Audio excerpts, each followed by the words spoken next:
আহ, আগুনের ঘটনা ঘটেছে দুপুর 2টা 15 মিনিটে। এখন 7টা 34, কিন্তু এখন পর্যন্ত আগুন আগের মতোই রয়েছে। তবে যেই জায়গা থেকে আগুনের মূলত সূত্রপাতটি ঘটেছিল সেই জায়গার আগুন নিয়ন্ত্রণে আসেনি। এছাড়া আশপাশে এলাকাগুলোতে যখন আগুন ছড়িয়ে পড়ে সেই সব এলাকাগুলোতে ফায়ার সার্ভিস কিছুটা আগুন নিয়ন্ত্রণে আনতে সক্ষম হয়েছে, যেটি আমরা এখন এই মুহূর্তে যদি আমাদের ক্যামেরার লেন্স আপনাদেরকে দেখাই যে শেষের দিকটা, অর্থাৎ এই যে কার্গো এয়ারহেডটা যেটা রয়েছে বা কার্গো কমপ্লেক্স, সেই কার্গো কমপ্লেক্সের যে উত্তর দিকটা, সেই উত্তর দিকে কিছুক্ষণ আগ পর্যন্তও আমরা আগুনের লেলিহান শিখা দেখতে পেয়েছি। তবে এই অল্প সময়ের মধ্যে আমরা দেখলাম যে ফায়ার সার্ভিসের কর্মীরা হয়তোবা এই জায়গাটার আগুন কিছুটা নিয়ন্ত্রণে আনতে সক্ষম হয়েছে। এখন এখান থেকে বেশ ধোঁয়া দেখা যাচ্ছে,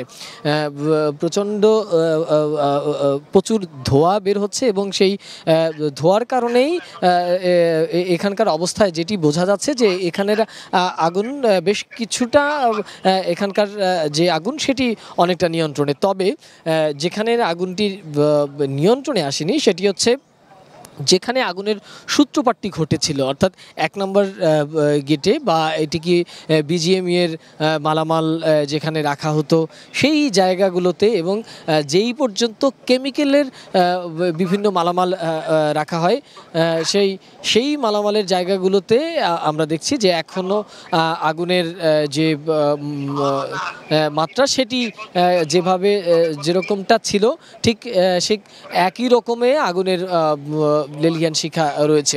দুই পাশের চিত্র যদি দেখা যায় তাহলে স্বাভাবিকভাবে এক পাশে সাদা ধোঁয়া, অর্থাৎ এখানকার আগুন কিছুটা নিয়ন্ত্রণে, এবং অন্য পাশে লাল ধোঁয়া, যেটির আগুন এখনও নিয়ন্ত্রণে আসেনি। অর্থাৎ যেই পাশটায় কেমিক্যাল সহ বিভিন্ন পোশাক রয়েছে সেই দিকটায় ফায়ার সার্ভিসের কর্মীরা এখন পর্যন্ত হয়তোবা ভিতরে প্রবেশ করতে না পারার কারণে সেদিকের আগুনটা নিয়ন্ত্রণ করা সম্ভব হয়নি, এবং এই দিকটায় ফায়ার সার্ভিসের গাড়িগুলো বা ফায়ার সার্ভিসের যে কর্মীরা তাদের প্রবেশও একটু আসলে একটু দুঃসাধ্য বিষয়। আমরা এখন পর্যন্ত যেটি জেনেছি যে ফায়ার সার্ভিসের ঠিক কতজন কর্মী এই অগ্নিকাণ্ড ঘটনায় নিয়ন্ত্রণ করতে গিয়ে যে তারা যে কতজন সদস্য আহত হয়েছে সেটি আমরা জানতে পারিনি। তবে আনসার সদস্যদের প্রায় 15 জনের উপরে আনসার সদস্য এই আগুন নিয়ন্ত্রণের কাজে করতে গিয়ে তারা নানাভাবে অসুস্থ হয়েছেন সেরকম খবর আমরা পেয়েছি। আরেকটি বিষয় হচ্ছে যে আমরা এখান থেকে যে সেনাবাহিনী এবং যে নৌবাহিনীর সদস্যরা রয়েছে তারা এই যারা নানাভাবে অসুস্থ হয়ে পড়ছেন তাদেরকে এখান থেকে সরিয়ে নিচ্ছেন, এবং এই অন্য পাশটায়, অর্থাৎ যেই পাশটায় এই যে কার্গো কমপ্লেক্স, সেই কার্গো কমপ্লেক্সের যে উত্তর পাশটা রয়েছে, অর্থাৎ একদম শেষ প্রান্ত, যেহেতু এটি একটি বড় কমপ্লেক্স এবং এটি একতলা একটি ভবন, সেই একতলা কমপ্লেক্সের এই পাশ এবং ওই পাশ দুই পাশ মানে পুরোটাই কিন্তু আসলে আমরা দেখতে পেয়েছি যে পুরোটাই কিন্তু আগুনের একদম নিয়ন্ত্রণে, আগুনের নিয়ন্ত্রণে এসেছে সেটি বলা যায় না। তবে পুরোপুরি যে আগুন নিয়ন্ত্রণে আসেনি সেটি কিন্তু স্পষ্ট। তবে ফায়ার সার্ভিসের কর্মীরা তারা তাদের সাধ্যমতো চেষ্টা করে যাচ্ছেন আগুন নিয়ন্ত্রণে আনবার।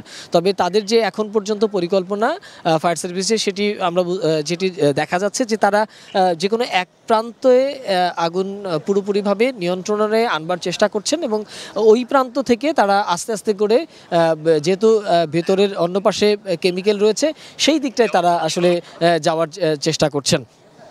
এবং এই যে প্রান্তের আগুনটি নিয়ন্ত্রণ করা হয়েছে ঠিক তার পাশেই এই বিমান বাহিনীর আরও বেশ কয়েকটি অফিস রয়েছে, এবং সেই পাশটিতে যদি আগুন ছড়িয়ে পড়ে তাহলে সেটি মারাত্মক আকার ধারণ করতে পারে। কারণ ওই যেই পাশটায় এখন আগুন নিয়ন্ত্রণে ফায়ার সার্ভিস কিছুটা এনেছে তার পাশে যে ভবনগুলো রয়েছে সেটি বিমান বাহিনীর বা বাংলাদেশ বিমানের বিভিন্ন অফিস এই এই এই- এই ভবনগুলোতে রয়েছে এবং অন্য পাশটায় অনেকগুলো আবাসিক ভবন রয়েছে।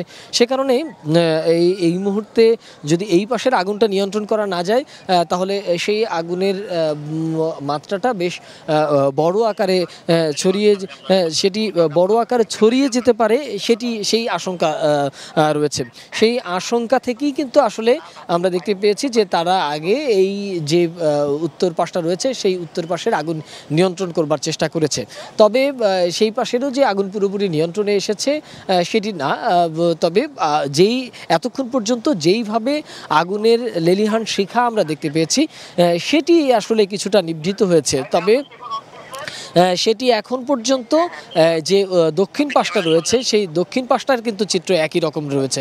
সেই দক্ষিণ পাশটার ভেতরের ভবনের ভিতরগুলোতে এখনও আগুনের যে মাত্রা সেটি আগে যেরকম ছিল ঠিক একইভাবে রয়েছে এবং পুরো বিমানবন্দর এলাকায় একটি ধোঁয়ায় আচ্ছন্ন হয়ে আছে এবং একইভাবে ফায়ার সার্ভিসের কর্মীরা তাদের যে প্রচেষ্টা সেটি অব্যাহত রেখেছে